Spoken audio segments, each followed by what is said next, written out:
사랑하는 성도 여러분, 안녕하세요. 벌써 7월의 마지막 날입니다. 시간이 참 빠른 것 같네요. 연일 무더위가 계속되고 있는데 모두 건강에 유의하시길 바랍니다. 오늘도 말씀의 은혜가 여러분에게 충만하시기를 축복합니다. 오늘 우리가 함께 나눌 말씀은 마가복음 5장 27절로 28절의 말씀입니다. 제가 먼저 읽고 함께 한 번 더 읽겠습니다. 예수의 소문을 듣고 무리 가운데 끼어 뒤로 와서 그의 옷에 손을 대니 이는 내가 그의 옷에만 손을 대어도 구원을 받으리라 생각함일러라. 같이 읽겠습니다. 예수의 소문을 듣고 무리 가운데 끼어 뒤로 와서 그의 옷에 손을 대니 이는 내가 그의 옷에만 손을 대어도 구원을 받으리라 생각함일러라. 아멘. 12해를 혈루증으로 앓아온 한 여자가 예수님의 옷자락에 손을 대는 순간에 병이 낫는 기적을 경험하게 됩니다. 이 여인은 혈루증이 발병한 순간부터 12년 동안 병을 치료하기 위해서 할 수 있는 모든 노력을 다 했다고 했습니다. 가진 재산을 다 허비할 정도로 많은 의사들을 찾아가 치료를 받았지만 아무 효험이 없고 도리어 병이 더 중하여졌다고 했습니다. 얼마나 낙심이 되고 절망했겠습니까? 그런 중에 신락 같은 희망의 소식을 듣게 됩니다. 각종 병자들을 고쳐주신다는 예수님에 대한 소문을 듣게 된 것이죠. 하나님의 아들이라 그러고 하나님께서 구약의 선지자를 통해서 예언하신 메시아라고 그러고 어떤 병자든지 예수님을 만나면 나았다는 놀라운 소식을 듣게 된 것입니다. 그러니까 예수님을 만나야만 한다는 간절한 소망이 생겼던 것이죠. 그 간절함이 내가 그의 옷에만 손을 대어도 구원을 받으리라 생각하게 되었던 것이고 그것은 어느새 굳건한 믿음이 되었습니다. 그 간절한 마음과 믿음으로 예수님이 계신 곳을 수소문하여 찾아왔던 것이죠. 그런데 이 사건은 예수님께서 회당장 야이로라고 하는 사람의 부탁으로 그의 죽어가는 딸을 살리기 위해서 그의 집으로 가는 도중에 일어난 일입니다.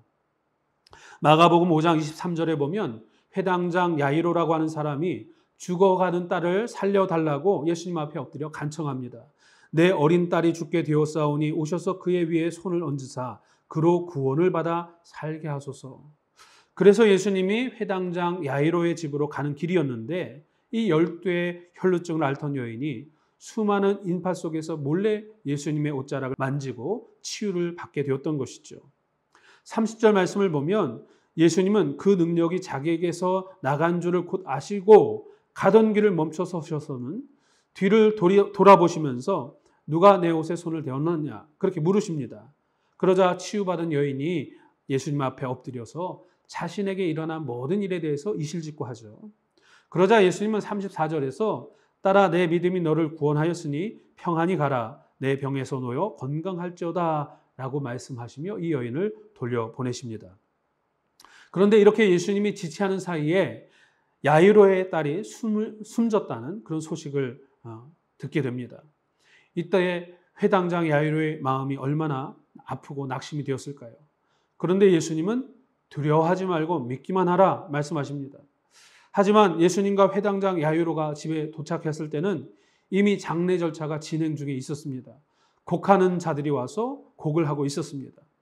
예수님은 그들을 향해서 너희가 어찌하여 떠들며 우느냐 이 아이가 죽은 것이 아니라 잔다 말씀하시고는 집 안으로 들어가서 죽은 아이의 손을 잡아 일으키시며 달리다금 소녀야 일어나라 말씀하셨습니다. 그러자 병이 나은 정도가 아니라 죽었던 소녀가 다시 살아나는 기적이 일어납니다. 회당장 야이로와 12의 혈루증 앓던 이 여인이 예수님을 찾은 이유는 구원을 얻기 위함이었다고 그랬어요. 내 어린 딸이 죽게 되었사오니 그로 구원을 받아 살게 하소서. 내가 그의 옷에만 손을 대어도 구원을 받으리라. 그런데 이들이 생각하는 구원은 단지 딸이 병에서 치유되는 것이었고 또 본인이 혈루증에서 치유되는 것이었습니다. 당장의 질병이라고 하는 문제에서 놓이는 것을 구원으로 생각했던 것이죠. 그러나 예수님은 그들의 병든 육신이 아니라 영혼까지 구원받기를 원하셨습니다. 그래서 치유받고 돌아가는 12의 혈루증을 앓던 여인에게 내 믿음이 너를 구원하였다 말씀하신 것이고 딸의 사망 소식을 듣고 슬퍼하는 야이로에게 두려워하지 말고 믿기만 하라 말씀하신 것입니다. 믿음으로만 진정한 구원을 얻을 수 있기 때문이죠. 이들처럼 처음에는 자신의 문제를 해결받는 것을 구원으로 여기고 예수님을 찾을 수 있습니다. 아마 대부분의 사람들이 처음에는 그런 의도로 예수님을 찾을 것입니다. 그 중에는 예수님을 통해 문제를 해결받는 구원을 경험한 이들도 있을 것이고 그렇지 못한 이들도 있을 겁니다. 그러나 어느 순간에는 우리가 진짜 구해야 할 구원은 단지 문제 해결이 아니라 영혼의 구원이어야 한다는 사실을 깨달아야 한다는 거예요. 예수님을 통해 죄사함을 받고 영생을 얻는 것이 진짜 구해야 하고 받아야 할 구원임을 깨닫는 것입니다. 12의 혈루증 앓던 여인이나 이 회당장 야이로의 딸이 이후에 어떻게 되었는지는 알 수 없습니다. 다만 그들이 예수님으로 인해 병에서 놓이는 작은 구원의 경험을 통해서 영생을 얻는 진짜 구원에 이르렀다면 다행이지만 그렇지 못하다면 참으로 불행한 사람들이죠. 예수님을 통해 치유를 받거나 문제 해결을 받는 게 쉬운 일이 아니고 흔한 일도 아니기 때문입니다.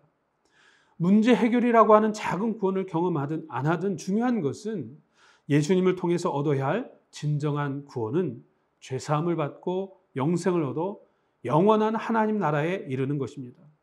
오늘 하루 나는 무엇을 위해서 예수님을 따르고 있는지, 진정한 구원을 얻기 위해서 예수님을 따르고 있는지 깊이 묵상하는 하루가 되실 수 있기를 축복합니다.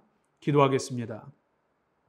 구원의 주님, 예수님을 믿고 따르면서 원하는 대로 바라는 대로 문제 해결이 되지 않아도 세상 복을 얻지 못해도 죄사함을 받고 영생을 얻어 하나님 나라에 이르는 진정한 구원을 놓치지 않게 하옵소서. 예수님으로 인해 구원 얻은 자답게 어떤 상황에서도 감사하며 믿음으로 살게 하옵소서. 예수님의 이름으로 기도합니다. 아멘.